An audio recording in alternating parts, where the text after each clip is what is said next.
Welcome to A Canadian Investing in the U.S., a podcast and YouTube channel focused on Canadians buying real estate with host Glenn Sutherland. Welcome to a new episode of Canadian Investing in the U.S. This week, my guest is Andrew Mills. Andrew, do you want to give everyone a bit of an intro to yourself? Sure. My name is Andrew. As you just said, my wife and I, we live in Oakville, and we started our real estate investing journey a few years ago in 2020. We were looking to do some student rentals in the London area, but we were just getting outbid by other people. So we started looking at other places. We ended up buying a single family in Welland, and then we went ahead and did a duplex conversion, which I was quite involved in. And then we went through the refi. Everything worked out well. We ended up doing the perfect BRRRR and then some, but that was more a result of the economy and the houses going up so high that we ended up doing so well. But still, we did that. And then after the refi and things had stabilized, we decided we were going to do the same thing again. But by that time, the house prices were so high that we realized we couldn't just put a single unit in the basement, and we'd have to put two units in there. So not only the houses had gone up so much, but now the rental costs were so high. So then we decided to look for other areas in Canada to buy. We started looking in Moncton, and things didn't work out there. Then we started looking in Calgary, and things didn't work out so well there. And then we came across this guy, Glenn Sutherland, and we got a few different people that recommended him. And so we decided to jump on board. We got on board, and now we are, I guess, 4 or 5 months since we started the course, and we have 2 properties in Birmingham, Alabama now. And honestly, this is one of the reasons I want to have Adam on. And you get those people who are like massive action takers, the guys that are just gonna, you can just. I haven't said this to you in person, but like you can see the drive. Like you can tell when you have people, people, and you're working with people that are, they're going to be successful, because it's like there's some people that will take the course and they will do nothing. They'll get hung up on just picking their market and they can never get past it, right? And then you'll have other people that just take a stab at it and go for it. And that's like the kind of person that I am too. That's how I started, right? To go back a little bit, I just had a question. So you said you were quite involved in the reno on the Welland property. Were you driving all the way back and forth from Welland to Oakville to do that, or how did that look? Well, we had a family friend that we had hired to do the work, but I would go out there every single Friday. We'd go out because we would pay him every Friday, and then on the weekends we would go and do the work. But yes, this friend of ours drove from Mississauga to Welland, for the 4 or 5 months it took, and then we had the snowstorms and whatever. So, and this was through COVID. So when you had to order everything online, I had so many things that you couldn't see online that we got them the wrong ones. It was just a nightmare, but we persevered and we got her done. So, honestly, I've had that same problem. I'll be like doing putting like skylights in, and like when I was doing my own stuff in Canada, and I'd look online, I'd order it, and then I'd get it to the property. It just doesn't fit the box. I'm like, I didn't line the 2 parts up. It's a hard do, and it's nicer to just see them in person. Okay, so let's maybe just talk about like how the transition. So you did the Welland one. You're looking around in all over Canada to see what you do. Let's go through the story. Like, what are the steps? How did you go to the US, right? You mentioned you heard me, so you probably got the podcast. How did that go? How did you well, we I had think a lot of people are going to have that same question. Like, how do I get there? How do I do this? How do I do 4 months? One of the things was we had done a few other coaching programs or different organizations, and we all learned from them. But then we came across yours, and yours was very, very action oriented, which is kind of what we were looking for. You were able to put all the pieces together, and I dove right into it and went through all the courses. And so you laid it out very well. So Thank you. I didn't want to, reinvent the wheel. So we decided on Birmingham. You had done a case study on one of the courses videos, I believe. So we just decided to give that a shot. And then we just started going through everything that you talk about in the course about calling property managers and calling real estate agents, and everything just kind of really fell in place. Alabama's a great spot because, like you talk, all the different criterias of low vacancy rates. It's a good size area. The big thing is the landlord laws. And I guess because I know you do more in Huntsville, but for us, Birmingham, it was a lower entry. So the cost to buy a house was a fair amount cheaper there. So, we're using our HELOC to invest, and we didn't want to get caught with buying too much. So this would allow us to buy multiple properties before we got into a spot where we're hitting a ceiling. So that's why we're able to do these two properties. We're doing everything on our own right now, purchase and the rentals on them. So that's why we chose Birmingham. Okay. So maybe let's look at your first property. So you just mentioned you did renovations on these. How did this look? How did you find this property? How did the purchase go? Let's start from the start. Okay, well, the first property in Birmingham, we called a local property management company, and then they referred us to an agent, and then the agent started sending us stuff. They had some stuff, some pocket listings, but also just stuff on MLS that had been sitting around, and so other people weren't so much interested in. And if I could just back up a step, Of course, yeah. I also was my background is in engineering, and I was a home inspector for many years. So I have a comfort level dealing with long distance stuff. So she would do video walkthroughs. She would send us pictures and that kind of stuff. We'd have a conversation. So I was able to have a comfort level with the houses that we were looking to buy. And the first one we bought, we did have a home inspection done, and he did a really good job because we're out of state, that he did lots of pictures. So that ended up going very well. And I was comfortable. My wife and I were comfortable because I could look at the pictures, and I could see what the concerns were, and also I had a general idea the costs, even though I don't know exact Birmingham, Alabama costs, but they're kind of relative to a certain degree to what we have here, right? So we decided to go for it, and we got it. And with the property management company ended up having a contracting arm, and they did the the painting, any work we had to do was 10,000 rental, and then we got it rented, and right now we're just in the middle of the refi for the That's first awesome. property. That's an Mhm. awesome success story. If you were going to do it again, like if for people that are listening, is there, any steps or even like stuff I should add to my course? Anything that like I should have, because every time I do a project, especially I switch markets or anything else, maybe there's like a lesson or something that kind of surprised you. Was there anything along those lines that happened during the project? I think the big thing for me is I'm a little bit of a control freak, I guess. So I just had to learn to step back. And one of the things that always sticks with me is you said in the course that always be nice, and it'll get you so much further. And then sometimes you have to go in the backyard and scream. And that's what I did. Some things happen where I didn't expect them. We didn't expect them. And I would just say, you know what, I have to let go of the reins a little bit, but calculated though, because we had done all our comps, the CMAs, all that kind of stuff. So we were very comfortable in that kind of stuff. But sometimes, not being there in person and having to do things long distance, and you're not dealing with somebody every day, sometimes their vision is a little bit different from yours. Yeah. So for me, the big thing was, if you got to do things long distance, you can't have absolute total control. You're not on site every day. So you have to develop a comfort level for that.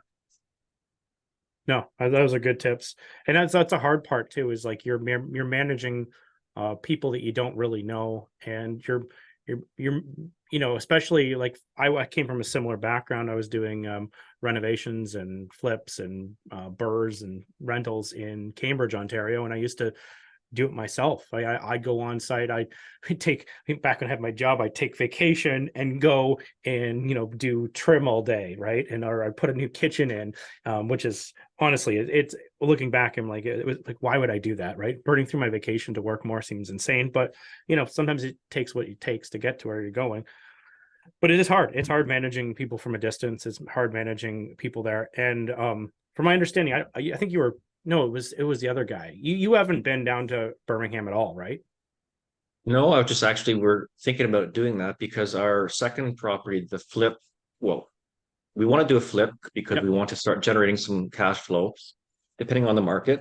how things go, but it should be finished in about a month. So we're actually considering going down on the November the 15th. I found on Facebook a group that is a local meetup. So I was thinking I could go down there on the Wednesday, go to the meetup, see what's going on, shake some hands and whatever, and make a relationship. But no, we haven't been there yet, but that's the plan Yeah, at some point. that's Yeah, cool. we're also, you know, Ohio and Indianapolis also, I've checked out those areas as well. But the way we're going now is just let's see how Birmingham goes, and we'll diversify in the future. But right now we're focusing on that area. Yeah, well, like way back on my podcast, I interviewed Marco Santarelli. Like, I think it was like episode 10, like way back in the early days. And that's what I did. I bought a couple properties in Alabama, and then I started spreading out all over the place. And his advice to me was always like, get into, focus on one market, get to know one market, get a bunch of properties in one market, and be important to the property managers, be important to, the person with one or two properties sometimes won't demand the same attention as someone who has a whole bunch of properties, right? Yeah. So you can be more of a impact there. Like it's like, honestly, I wouldn't get the same attention in some of my markets if I didn't have as many properties. I wouldn't get my weekly hour-long call, right, to cover this. But it's the reason I get it is I have a whole bunch of rentals, I have a whole bunch of and my projects going on. Maybe we'll want to pivot to the second one, right? So how did the second one go? Did it come through the same way to how you located it? Hello, everybody. Thanks for listening to the podcast. I just wanted to let you know that I've created a new coaching program. I believe the new coaching program has way more value than any of the programs that have even existed in the past. What we've done is pre-recorded all the lessons so that you can work through it at your own pace, which is pretty cool. And then we're going to meet up on a regular basis to answer the questions, do deal analysis, and actually spend our time together working on things instead of spending our time learning things. I think this will make a seamless transition to buying in the United States and will help you solve a lot of your problems. If this is of interest to you, go to glensutherland.com/coaching. I hope to help you guys invest in the United States, and I hope we provide as much value as possible. Back to the podcast. So, yeah, it was the same way my agent had brought it to me. It was actually a property that was online, but it was in a bit rough shape. So I think it had been looked over by a bunch of people. So she brought it to me, and then I had somebody do a walkthrough, or she knew the property. Somebody had done a walkthrough, had a price in mind, but she had referred me to an agent. That the person who walked through it was related to the property management company from the first property, but I wanted to establish a relationship with someone outside of that company. So she had a very good friend of hers who was a contracting company, and I got him to come and give me a quotation, and then we moved ahead with that.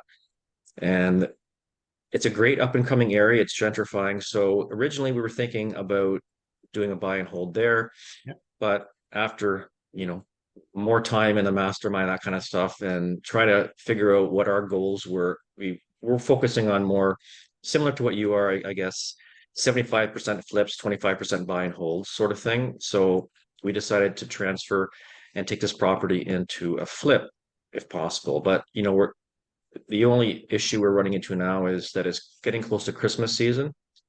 So Yeah. we're not sure how the market's going to be. And worst case scenario, we will just go ahead and rent it out. Yeah. So, Well, I've had this problem before where I've like tried renting stuff, or like, sorry, not selling stuff right around Christmas, and it's tough, right?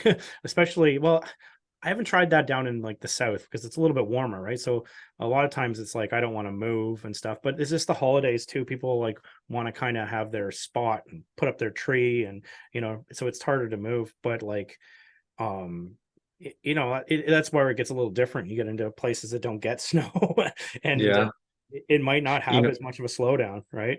and the interesting thing, we chatted about this before, but just for your viewers, the interesting thing with this flip property, we bought it, we did the CMAs, we did all our comps, all our due diligence on all that kind of stuff. And then, we were expecting the ARV to be 225, 250-ish. And then a property comes up for sale across the street from our place at just down the road a little bit for 125. And if I can tell you that I felt like I was kicked in the gut by a mule. it was very, very tough. So I was on the line with my agent right away and trying to figure things out. And she said it was a bit of an anomaly. I did do a video walkthrough with my contractor, and he walked down the road and looked at it. And it is not a great reno, but it is a reno. So either way, we already decided for ourselves that we're going to push through. The agent's comfortable with our targets and maybe even higher than that. So these are the kind of things where we're very positive and we're very stubborn in the way that we want to move forward. So we'll pivot whatever way we got to pivot, and we have to rent for a while. We have to rent for a while. But these are the kind of things that happen. We did everything we possibly could do to hedge ourselves against this kind of stuff. But why would somebody would put that at such a low price? They wanted a fast sale. We don't know, but these are some of the things you got to deal with as an investor. Nothing is 100% certain. There's investing is a bit of a gamble, right? So, Yep. But you did your research beforehand, right? And you found all the mhm. comps where it should be. And that's the thing, like sometimes it's, it looks like it's a comp, but it may not be, right? Sometimes there's something wrong with that house that you may not have even saw, like because you didn't do a home inspection. Maybe there's a sinkhole in the backyard that's really, there's more of a risk to it. Maybe there's a foundation issue, and that's why they're unloading it. Maybe they're just the finishes aren't done. Maybe it's all your comps were tile surrounds, and this is just like a wrap surround with the plastic. Mhm. Who knows, right? They're like, but the other ones you still had comps in the same area, so it's you don't know, right? You don't know. Some people price them just to sell, right? And sometimes it'll still be like an unrenovated property that looks in decent shape, but it really isn't, right? It might have old mechanicals, old roof. It may not qualify for FHA, it may not qualify for VA, HUD. Could be all kinds of sticks. Like when I was buying my properties down in Lacey Springs, Alabama, just south of Huntsville. That's what I was doing. I was buying these properties that wouldn't qualify for financing, so no one else could buy them, right? And what happened is how they sold their house is they literally would have to drop the price substantially because it had to be cash purchases because it wouldn't qualify for any of the lending programs in the US. And that's the only way they could unloan their house because it didn't meet the criteria. Sometimes to meet the criteria for, say, FHA, it could be as simple as it has some knob and tubes still in there, right? It's in the floors. And if they see it in inspection, fail. They will not take it into the program. You can't get government backed lending, like so the equivalent of CMHC. You can't get that then because they won't allow it if there's anything in there, right? So that was what happened with one of the properties I was looking at. They saw, knob and tube, like they'd rewired the house, but not all of the house. Mhm. Stuff like that gets stuck. You never know what the criteria is. Like there could be something like that. And even if it sits there, if you see that thing sitting, you're like, there's definitely something wrong when it's priced to sell, right? So anyway, I guess time will tell. But you pulled your comps, you did your homework ahead of time. So, Yeah, and not every deal is going to be a home run. So we're happy with a base hit yeah, sort of thing. We're new to the area, and we want to have a good reputation. We want to follow through. We want to close deals. We want to make sure that people are sending us lots of deals, and we got lots of deals coming our way. So, yeah, and I things are think that's working the big well. key is that it is a numbers game. People who are getting every single property they offer on are paying way too much, right? Um, Yeah, so it's just yeah, keep going, keep grinding. yeah. For us, we want to do the perfect BRRRR if we can and recycle the money. That's the goal here Oh is to yeah, try to take everything out and then some if you can, or leave as little as you can in the deal so you can recycle the money. yep, yeah. And then right now it's a tricky spot because you can get one appraiser that's gonna go, well, I don't know about this market and appraise it low. And you get the second appraiser to come in and they might appraise it for like 4 times what the first appraiser did. Because Mm-hmm. it's just because one's basing it on certain comps, other one's basing on other comps and in future, you know, doubt. But anyway, it's I've had that a couple times where I just have to just send a second appraiser in and it works out just fine the second time. But you're at their mercy, right? With when coming up with the values. So what's the plan for the future? What are you doing next? Where do you go from here? Well, I happened to be at a conference a couple weeks ago put on by GMA, Yeah, multifamily conference, and you might know them.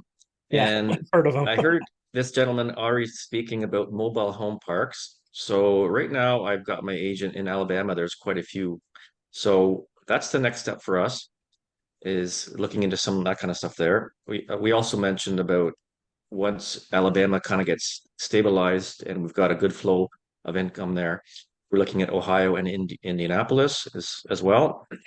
And then in January, there is a multifamily course that's available and maybe another conference, and which is a multifamily and heading down towards Texas area. So I think you might know about that one. That's another Yeah. GMA thing. So we're looking to get into bigger multifamily is what we're looking at right now. And but immediately right now, what the main thing is we're looking for some private lending. We're looking for people to come in, and anybody who wants to take money that they have in their bank, RSP, TFSA, they want to make a better bang for their buck backed by real estate. We're looking to talk to people to do that, and maybe some joint ventures as well. So looking to scale and grow the business is what we're looking at now. That's awesome. Yeah. And I know you're going to do big stuff because you can just tell, like, because you've been in the program for 4 months and you got 2 properties. I'm like, I got to get you on the podcast because, this is the stuff people want to hear. They want to, and it's like, it's not that you like, not to downplay you at all, because you do have a huge background in home inspection and other things, but like anybody can do this. It's just about actually putting the work in. And a lot of people think that it's super passive, and it is all just about putting the work in, and anybody can do this. Well, and I had 2 other properties that we could have already bought, but like you always say, the oh crap money. I wanted to have my cushion of the HELOC. I had one came to me for $30,000 and another at 45, but I just didn't want to put ourselves in a position where we were.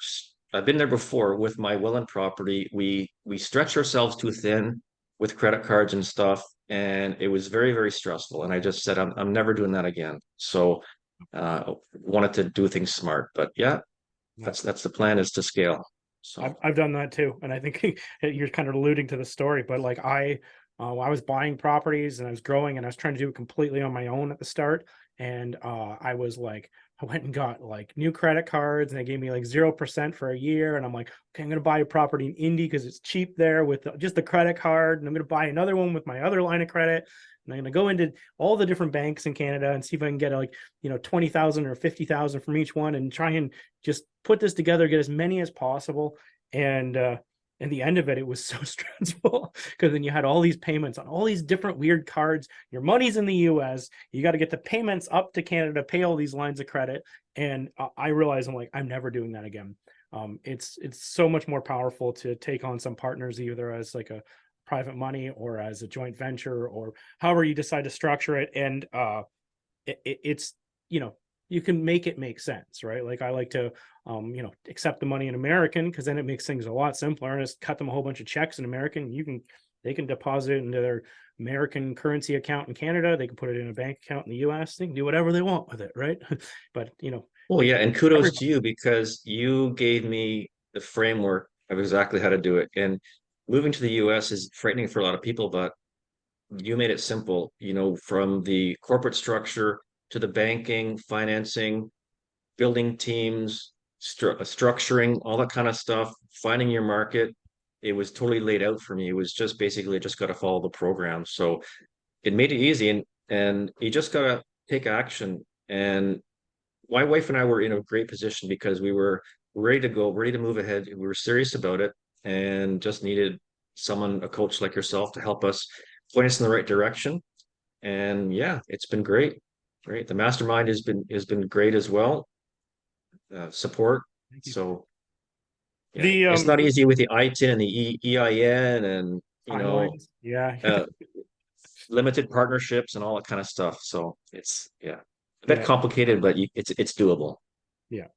Okay. We're new to the area. This is our first 2 properties, so it's been very successful. Like I said, maybe they're not going to be both home runs, but it's very encouraging, and we are steadfast that we're going to move ahead. And thank you for all your support.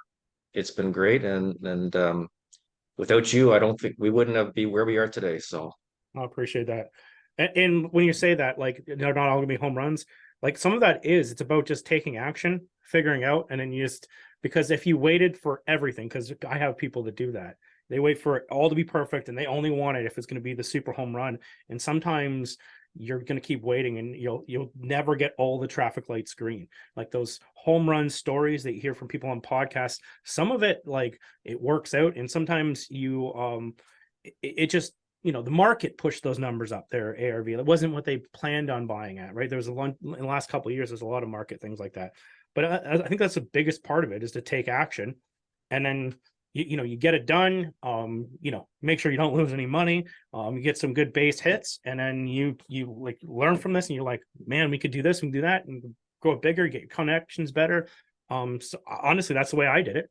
That's how I started in Huntsville. I wasn't a home run off the start. I had some 2 turnkey properties off the start. Then I had to learn how to do these renovations from a distance, and just, it all grows on each other. It's hard to go right from, first one to home run in a whole different country.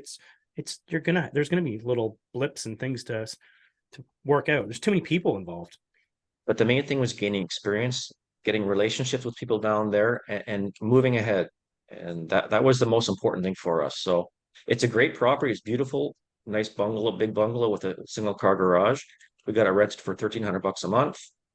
So, we bought it for 109, put 10 into it. So we're over the 1% rule. So that's great.